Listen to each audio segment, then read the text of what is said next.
rouler ainsi longtemps sur une trajectoire nord-nord-est. Une vraie petite boussole. Ils veulent changer le monde. Ça va un peu trop vite pour moi. Le monde il bouge. Et il bouge vite. Mais non, vous êtes bien curieuse, on dirait. Est-ce que devant un livre, tu sais ces livres qui parfois font un peu peur, les essais, les enquêtes, les études, est-ce que tu t'es déjà dit « ça a l'air intéressant mais j'ai pas le temps » ou après avoir lu les premières pages, tu l'as délicatement refermé en te disant « je ne vais pas réussir à me concentrer pour lire ça ».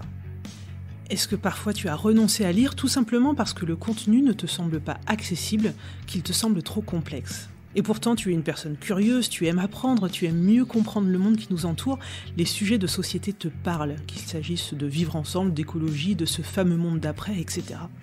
Si tu t'es reconnu dans ce portrait, j'ai une bonne nouvelle, tes oreilles sont au bon endroit. Moi, c'est Rebecca, et avec une boussole pour les temps qui courent, #UBTQC, je te propose en toute simplicité et joyeusement de nous arrêter ensemble dans chaque épisode sur un livre traitant d'un sujet de société et ainsi nourrir notre mutuelle curiosité. En écoutant chaque épisode, tu découvriras les idées clés défendues par l'autrice ou l'auteur. Là où tu n'as pas le temps d'une lecture studieuse et solitaire, j'ai consacré le mien à une lecture attentive, j'ai interviewé l'autrice ou l'auteur, voire une personne experte du sujet abordé, j'ai interrogé d'autres lectrices ou lecteurs de ce livre, j'ai collecté des ressources complémentaires qui aident à la compréhension. Donc ensemble, le temps d'un épisode, nous allons nous poser des questions, douter aussi, mais toujours apprendre. Et je sais que tu oseras ensuite plus facilement et avec gourmandise te jeter dans l'univers de ce livre. Au fait, je ne t'ai pas encore tout dit. Aux côtés du podcast, il y a son univers enrichi, auquel tu auras accès en t'abonnant à ma newsletter. Des interviews vidéo long format, mes notes de lecture à télécharger, des recommandations à lire, à voir, à écouter, et d'autres surprises.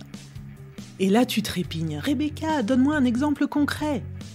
Le tout premier épisode s'intéresse au livre « Une écologie décoloniale », paru aux éditions du Seuil et écrit par Malcolm Ferdinand, ingénieur en environnement, docteur en philosophie politique et chercheur au CNRS. Soit on s'intéresse aux enjeux décoloniaux, du racisme, de classe, de libération, etc. Soit on s'intéresse aux enjeux de protection de l'environnement, des énergies renouvelables, de la limitation des pollutions, etc. Mais à très peu de moments, ces deux fils se croisaient. Et le fait de ne pas les croiser, c'est précisément une manière de maintenir un état d'ordre extrêmement destructeur. Et finalement, ce qui a été compris depuis très longtemps par un ensemble de peuples autochtones, de savoir que finalement leur domination est liée aussi à la domination de la Terre et vice-versa, je n'ai fait que relever, retisser finalement ce qui a été séparé. C'est pour ça que je parle d'une écriture, j'essaie de penser, P-A-N-S-E-R, de tisser ce qui a été détaché par cette fracture moderne qui sépare nature d'un côté, culture de l'autre, écologie d'un côté, politique de l'autre, environnement, société. Qu'est-ce que l'écologie décoloniale ? Comment ce concept interroge l'écologie telle qu'elle est pensée aujourd'hui ? Quelles nouvelles perspectives s'ouvrent ainsi ? Ce sont quelques-unes des questions pour lesquelles tu auras bientôt des réponses. Bref, dès maintenant, je t'invite à t'abonner à la newsletter, le lien est en description, et figure-toi qu'un petit cadeau de bienvenue t'y attend. Je suis sûre que tu as déjà en tête 2 ou 3 personnes qui, comme toi, ont envie de s'ouvrir à de nouveaux points de vue, qui ont besoin d'une passerelle vers certains ouvrages, et qui partagent cette soif de savoir.